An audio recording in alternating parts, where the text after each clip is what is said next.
Hi guys, this is Senco Real Estate Investor, formerly known as QPID 5954. Just wanted to redo a video about the easiest way to make money without using a lot of money in real estate investing, and that is real estate wholesaling or assignment of contracts.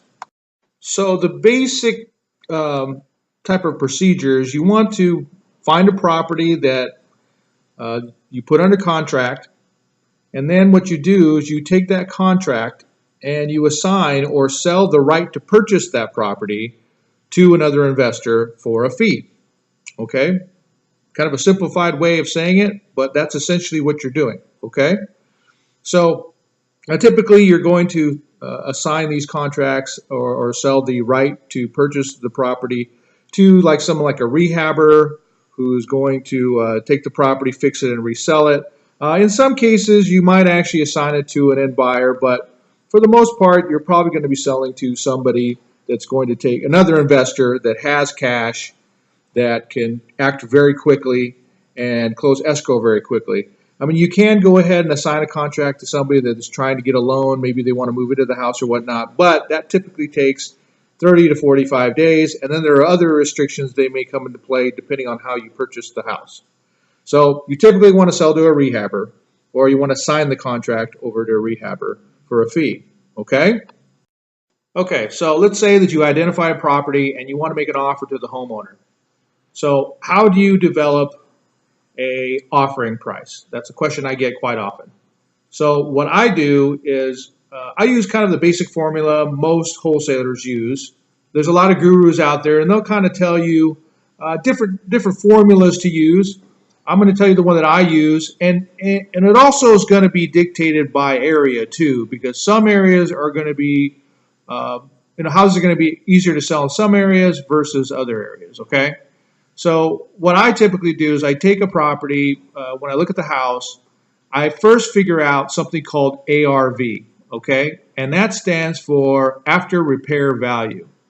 And how we develop after repair value is we just take what are called comps or comparables. Comparables are just, you're looking around at recent sales of properties that are very similar to the one that you're looking at, and you just want to see what they sold for.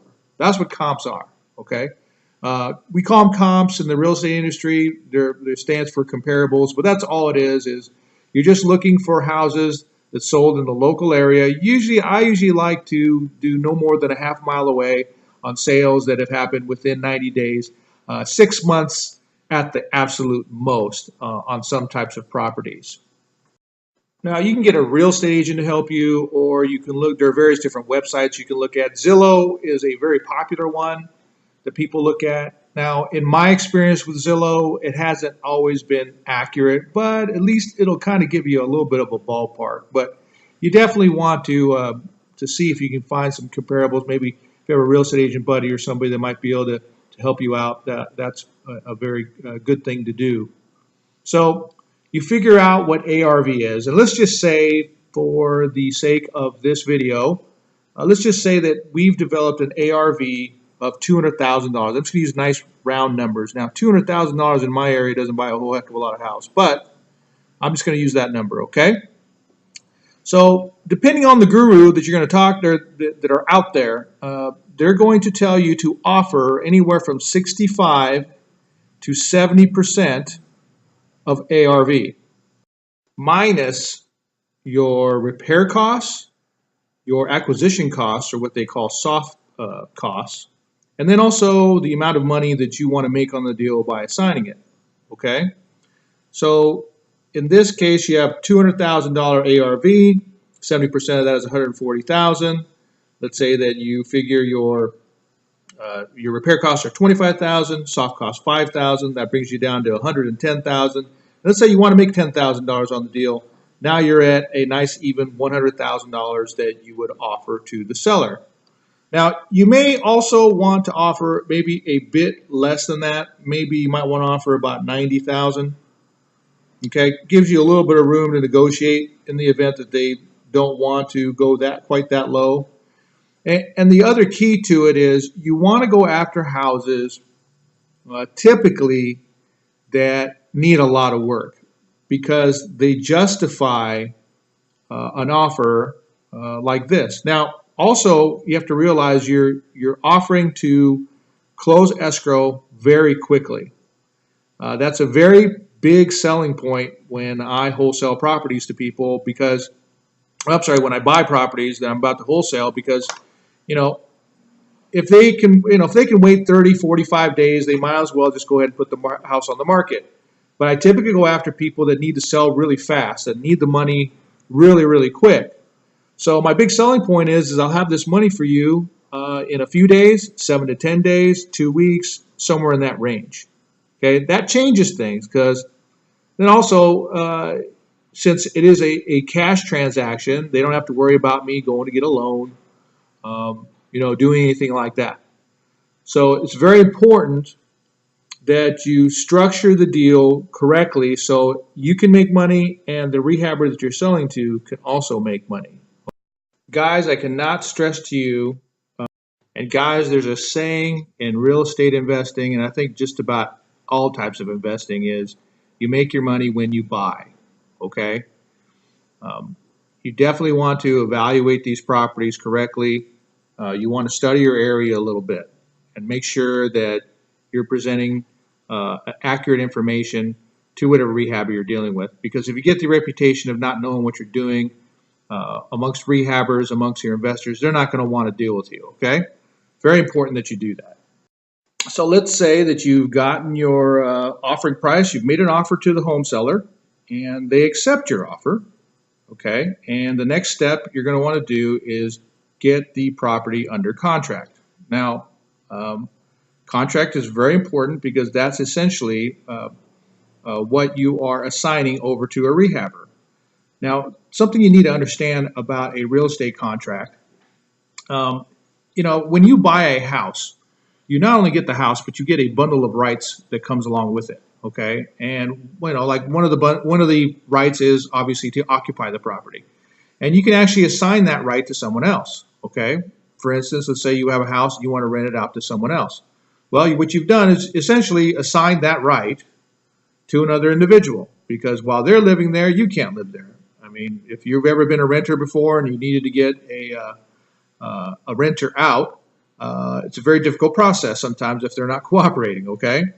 So knowing that, when you go into a real estate contract, it gives you the right and the exclusive right to purchase that property for however long the contract is good for. So if it's good for 30 days, if that's the term of the contract, then you have the exclusive right to purchase that property during that 30 days, okay?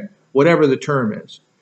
Now, what's important to remember is because you have that right or that contract has value. Because in order for anybody else who wants to buy that house during that period of time, they can't buy it unless you say it's okay to go ahead and say, hey, look, I'm going to go ahead and move out of the way, and I'm going to go ahead and let you buy it, okay? Well, like I said, that has value, and that's essentially what you're getting the money for, is for you to move out of the way or give your right to purchase that property to somebody else for a fee, okay?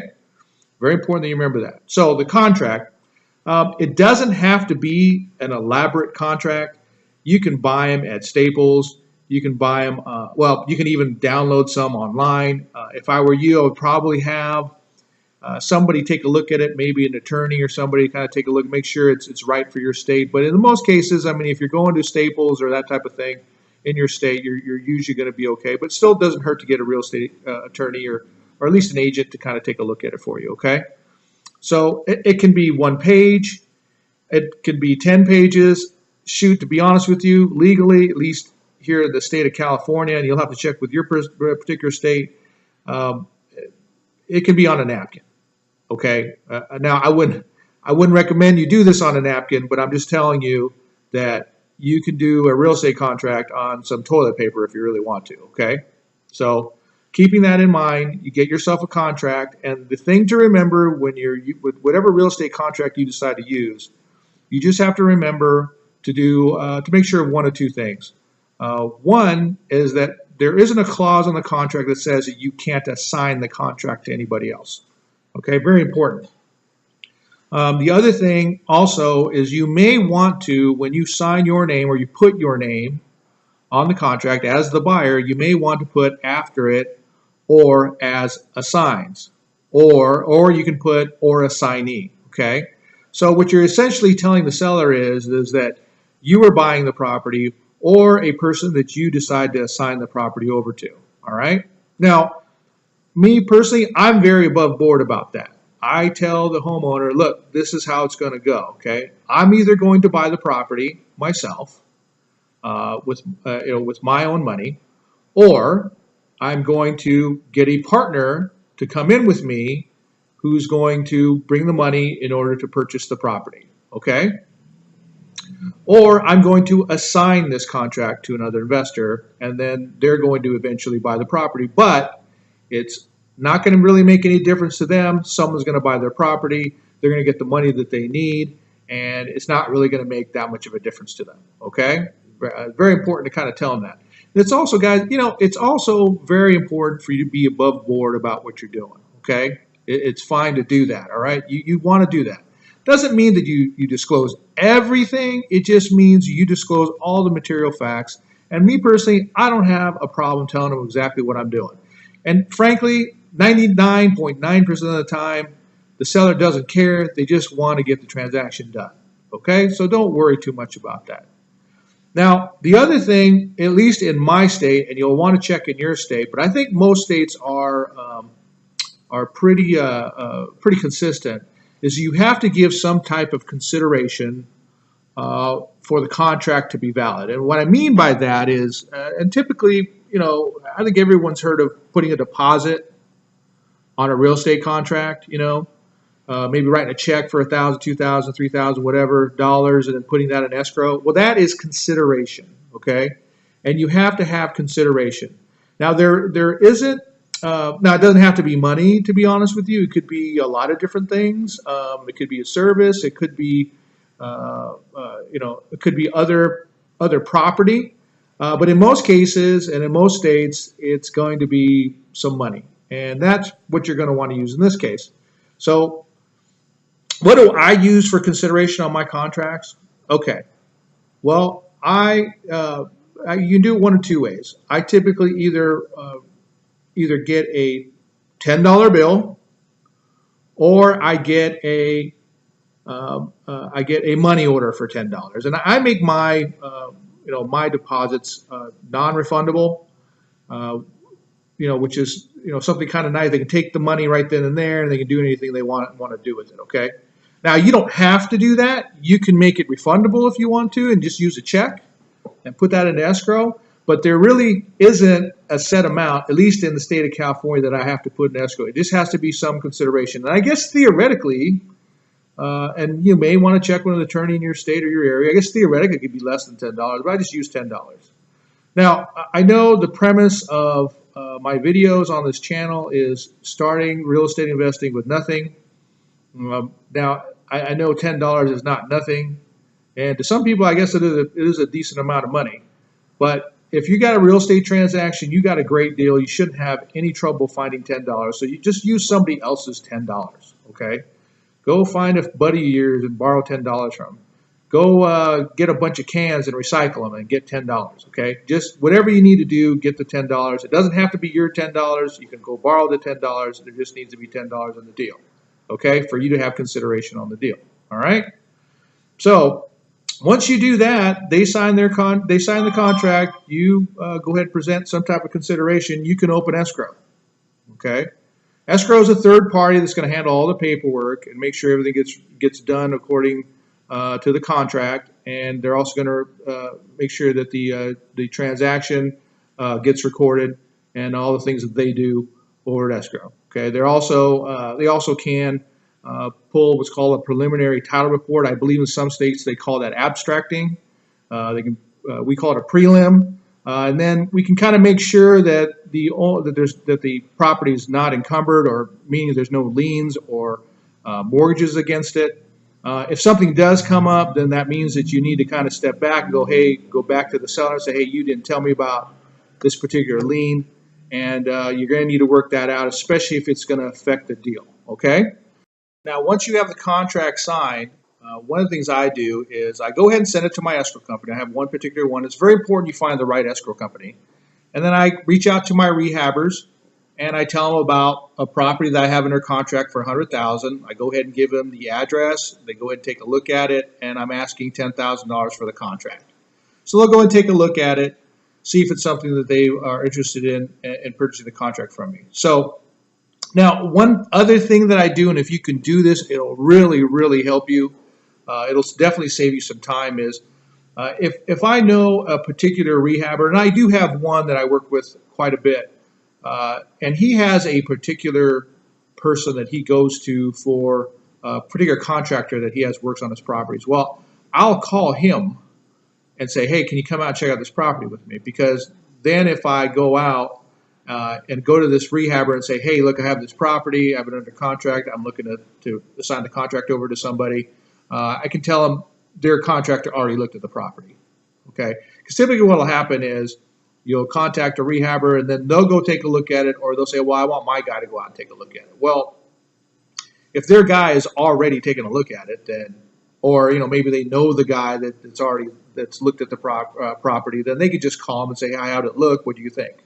Okay, so it's a very easy way to save some time and not have to worry about wasting too much time, because you got to remember you want to close these as quickly as possible. Okay, now once someone comes back to me and says, hey, I want to buy the property, I say, show me the money. They got to be able to show me that they have cash to close.